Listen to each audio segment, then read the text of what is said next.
Thank you.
सौभाग्य की बात है कि हमारे राम गाता पार में त्रिदिशी राम कथा हुआ थे, जेमे हमार नारी शक्ति महिला मानस मंडली मल्ला डुबकी लगाए के मौका मिले है। आज हमारा बालकांड दोहा प्रमाण इनकन में मिले हैं, जेमे हम चर्चा करे बर जाथन। लगे सवारने सगल सोन, वान विविध विमान, होई सगुने मंगल सुबह,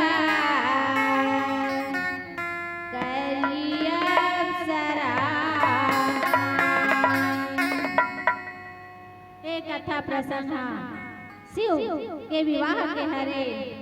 जब शिव जी के विवाह हुआ थे तब सब देवता मन अपन अपन वाहन और विमान मल्ला सजावत थे और अप्सरा मन तोरो नित्य गान करत थे। जब ताड़कासुर नाम के राक्षस रहे ओह बहुत अत्याचार करत है, तब ओकर अत्याचार से सब देवता मन परेशान हो गए है। तब परेशान हो गए तब ब्रह्मा विष्णु कर जाते और गुहार करते कि हम ताड़कासुर नाम के राक्षस से बहुत परेशान हो गया, ओकर बचाए के कुछ उपाय बता। ऐसे कह के सब देवता मन और ब्रह्मा विष्णु ला कहा थे। तब ब्रह्मा विष्णु कहते कि एकर तो वध शिव जी के पुत्र से होई। तब कहते कि शिव जी तो माता सती के वियोग में अटल समाधि में बैठे हैं। तब ओला उठाए बर कामदेव ला बुलाते। कामदेव जानत रहते कि एकर तो शिव जी ला जगाना तो अपन काल ला बुलाना है। तब बोले विश्व के कल्याण करे बर कामदेव जी आते और कृष्ण के बाद ला छोड़ते। जब छोड़ते तब शिव जी अपन तीसरा नेत्र ला खोलते और जाग जाते और कामदेव जी भस्म हो जाते और बहुत शिव जी क्रोध में आ जाते। तब सब देवता मन शिव जी ला शांत करवाते और शांत होते। तब पूछते तुम मोकर का बारा हो। तब कहते देवता मन हे शिव जी हमन तोर शादी ला देखना चाहथन। तब उतनी में शिव जी ला राम जी के बात याद आ जाते और शिव जी शादी करे बर तैयार हो जाते। तब नारद मुनि हिमाचल के घर माता पार्वती ला देखे जाते और देख के आ जाते और सुभर शादी ला मढ़ाते। तो सब ऋषि मन सब लगी पत्रिका ला धराते और सब देवता मन कर बांटते। तब तुलसी गीत रामायण में 4 जन के विवाह लिखे हैं, जेमें 2 जन के सफल होते और 2 जन के असफल होते। काकर सफल होते नारद मुनि जब विवाह पर पूछा रहते तो ओकर मुख बेंद्रा के हो जाते और सुपनाखा ओकर नाखा कटा जाते। और जे अटल तपस्वी श्री रामचंद्र और श्री योगी जे ओकर शादी सफल होते। तब शिव जी के बारात जाए बर सब देवता मन अपन अपन वाहन विमान मला सजाते। कैसे सजाते? लगे सवारने सकल सोन, वाहन विविध विमान, होई सगुने मंगल सुबह, करिया आगे की कथा एक भजन के बाद बताए की कोशिश करो। बोले लखन सिया राम।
जी के बारात जाए पर अपन अपन वाहन विमान माला सजाथे। यदि शिव जी ह तैयार न होए सब बारात जाए पर देवता मन अपन अपन ले तैयार होते। एक जन ऐसे आदमी रहे कथे जे बारात जाए पर पुचा रहे वह अपन कपड़ा ला आयरन करत रहे ओकर कपड़ा उतने बेर फोन आ जाथे औ फोन करत ओकर आयरन ओकर कपड़ा जड़ जाथे औ जड़थे तब बोलो बारात जाए बनी छोड़थे जाऊं के पुचाथे औ जेकर जरे रहे तेकर ला दबा दे रहे और आगू पीछे कर ये नहीं रहते मला खोल दे रहे तब इसके शिव जी के बारात जाए बर सब देवता मन अपन अपन वाहन और विमान माला सजावत है और कैसे सजाते शिव ही शंभु गने करी सिंगारा जटा मुकुट अहि मौर सवारा कुंडल कंकन पहरे व्याला तन विभूति पटे के हर छाला शिव शंभु गण करी सिंगारा। शिव जी के कहाँ होकर तो दाई दादा ना भाई बहन रहा है और पर्वत पठार में कहाँ ओकर ढेरी सुहासिन मिली तो कौन ला ढेरी सुहासिन बनाए अपन गन माला ओकर गन कोने रिंगी और भिंगी तो ओकर गन बना शिव जी ला कैसे सजाते जटा मुकुट अहि मौर सवारा। शिव जी के जटा है तेला ऐसे गुरमेर देथे औ ओकर मुकुट बना है औ मौर काग बना है। आजकल के जमाना में छीन के रखे त शिव जी ला काग मौर पहनाथे सांप के सब ओकर गन बना छोटे छोटे सांप ला खोज के नाने है और शिव जी के मौर लगाए बार सांप ला ओकर मुकुट में पहनावा थे और कैसे पहना थे कुंडल कंकन पहरे व्याला और शिव जी के कान में का पहना थे सांपे चला पहना थे और बिच्छीला और माँ दे और ओकर हाथ में सांपे चला पहना है।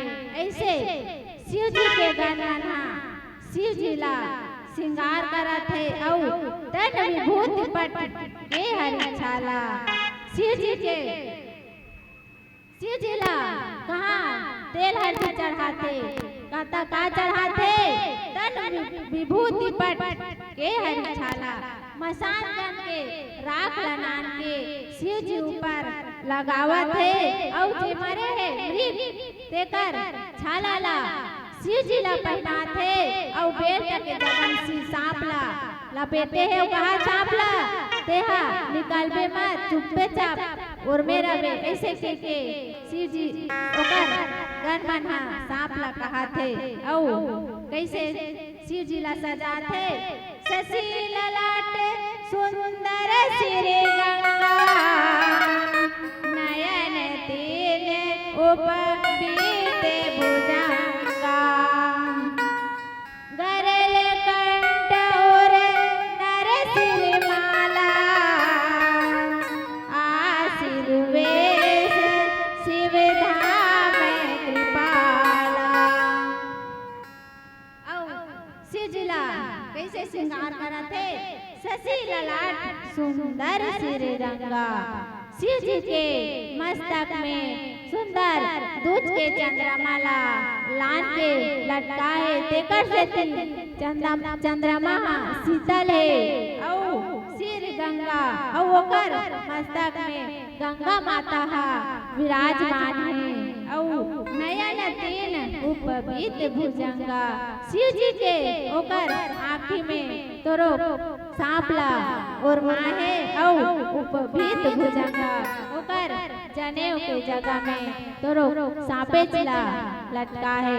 ऐसे शिव जी ला ओकर गन बना तैयार करत है गरल कंठ और नरसिंह माला। शिव जी के गला में जेहा मारे रहते तेकर मुड़ी माला नान के शिव जी के गला में पहनाते। आजकल हार पहनाते ना, तो दे में 100 रुपया, 50 रुपया, 100, 500 ऐसे पहना रहते। तो शिव जी ला कहाँ पहनाते जे मरे रहते आदमी, तेकर मुड़ी मन के माला पहनावा थे। औ शिवेश शिवधाम कृपाला ऐसा अशुभ वेश धारण करत है।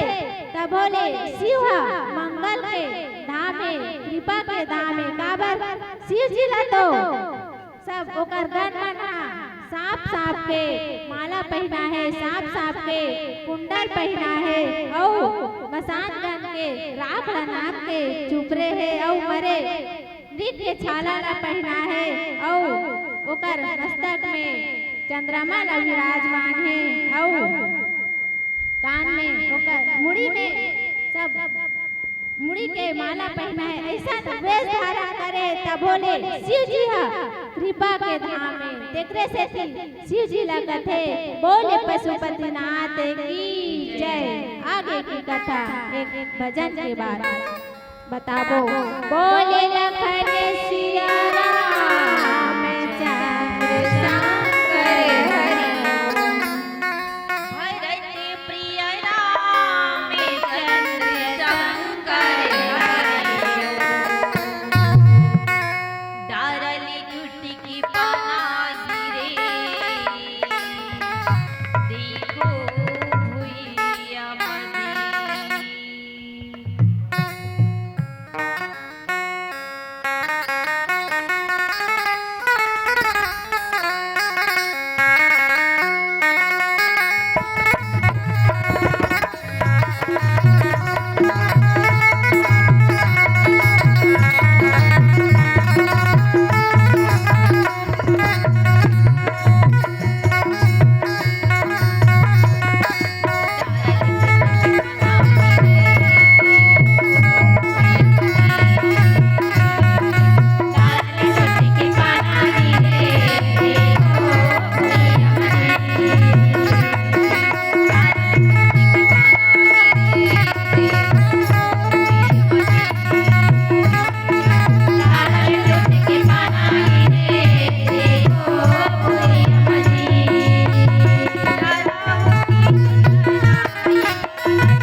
डमरू विराजा। शिव जी के एक हाथ में त्रिशूल धरा है, मने आदि व्याधि और उपाधि के नाश करैया, और दूसरा हाथ में काला धरा है डमरूला।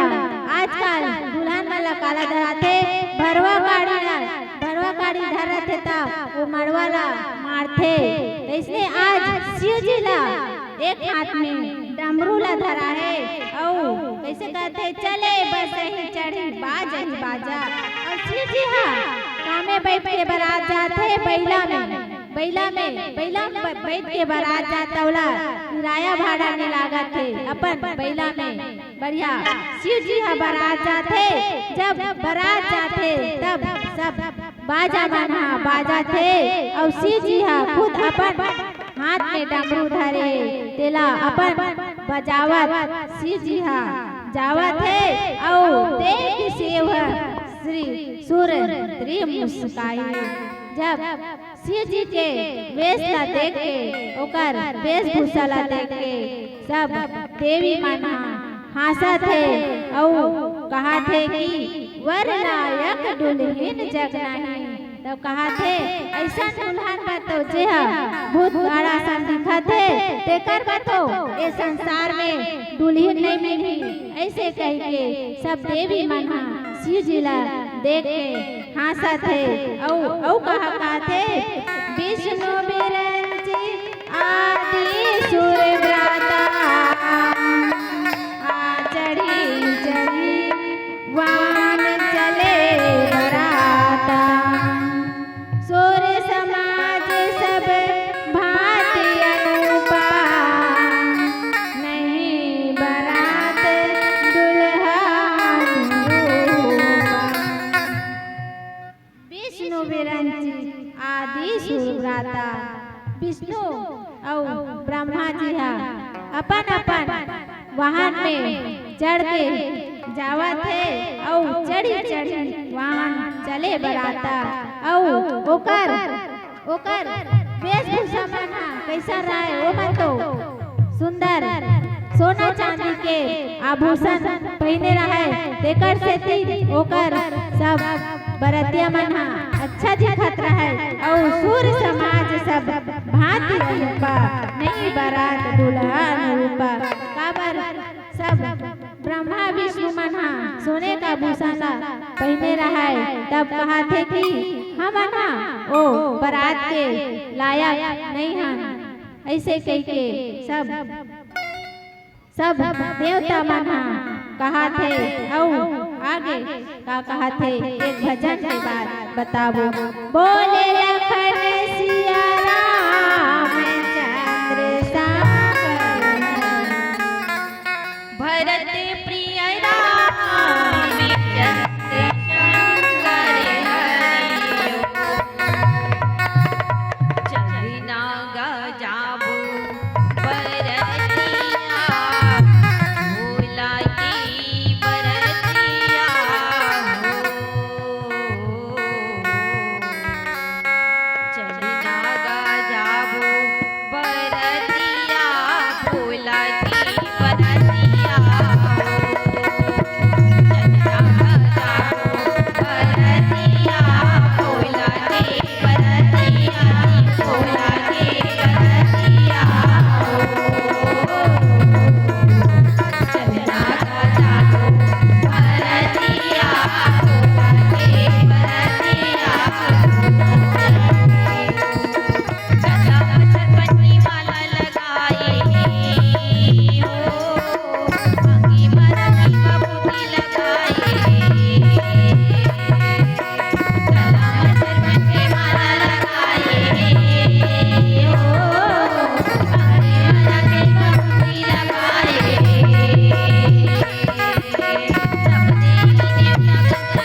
बुलावा थे औ कहा थे हंस के कहा थे कि सब दसों दिशा के सब देवता मला बुला थे और कहा थे कि हमन सब देवता मन अपन अपन समाज में अलग अलग हो जाते काबर कहते कि अपन अपन समाज में अलग अलग होई तब चिन्हाई ऐसे के सब देवता मला बुला के अलग अलग करवाते औ करवा के सब देवता मन जावत है औ का कहते वरे अनुहारी बराते भाई हंसी करहूं पूरे पुर जाई विष्णु बचन सुनि सुर मुस्काने निज निज सेन सहिता विनुआई।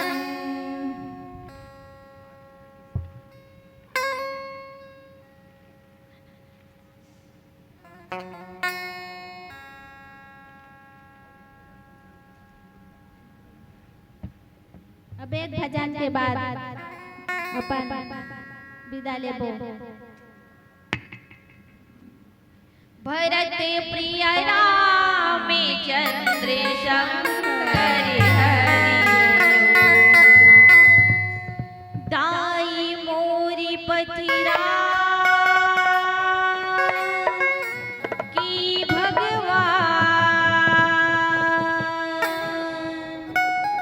दाई मोरी पथिरा की भगवान दाई मोरी पथिरा की भगवान कौन लाते झुलिया बनाई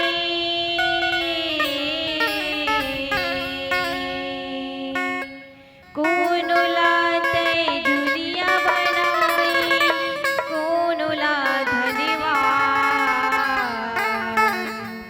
तुहिला मैं समझो दाई मोरी पथिरा की